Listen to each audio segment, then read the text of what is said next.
BJP এবং নীতিশ কুমারের জেডিইউর যে জোট, এনডিএ জোট, সেই এনডিএ জোট এবং মহাগঠবন্ধনের ব্যবধান ক্রমান্বয়ে বেড়ে গেছে।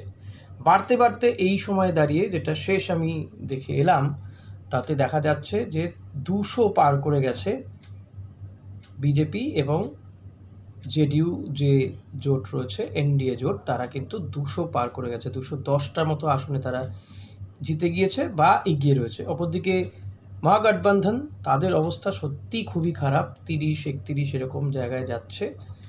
তো এই যে ফলাফল, এটা কিন্তু কেউই এক্সপেক্ট করতে পারেনি। আমরা যখন আলোচনা করছিলাম আজকে স্টুডিওতে, তখনও কিন্তু কথা হচ্ছিল।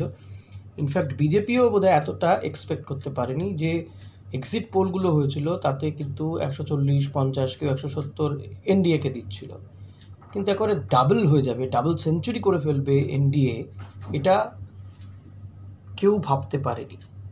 কেন হলো এমন ফল, সেটা হয়তো যত সময় যাবে বিশ্লেষণ করা হবে।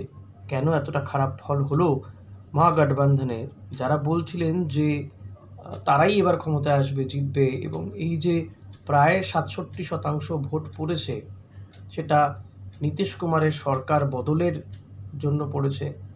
নীতিশ কুমার বা বিজেপি দেখিয়ে দিল যে অ্যান্টি ইনকামবেন্সি বলে কিছু হয় না।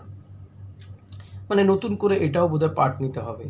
এতদিন পলিটিক্যাল সায়েন্স অন্তত আমরা জানতাম যে অ্যান্টি ইনকামবেন্সি অর্থাৎ সরকারের বিরোধী একটা হাওয়া থাকে দীর্ঘদিন ধরে। যদি কেউ, কোনো দল, কোনো ব্যক্তি সরকারের মাথায় বসে থাকেন, তার বিরুদ্ধে একটা প্রতিষ্ঠান বিরোধী হাওয়া তৈরি হয়। প্রতিষ্ঠান বিরোধিতা তৈরি হয় কারণ মানুষের মধ্যে যে প্রত্যাশা থাকে, প্রত্যাশার পূরণ না হলে সেই তাকে সরিয়ে দেওয়ার একটা চেষ্টা থাকে।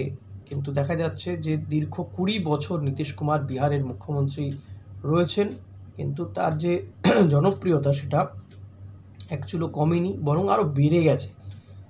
ভাবুন, 101টা করে আসনে বিজেপি এবং মানে জেডিইউ লড়াই করছিল, সেখানে তারা ইতিমধ্যেই কিন্তু 210টা হয়ে গেছে।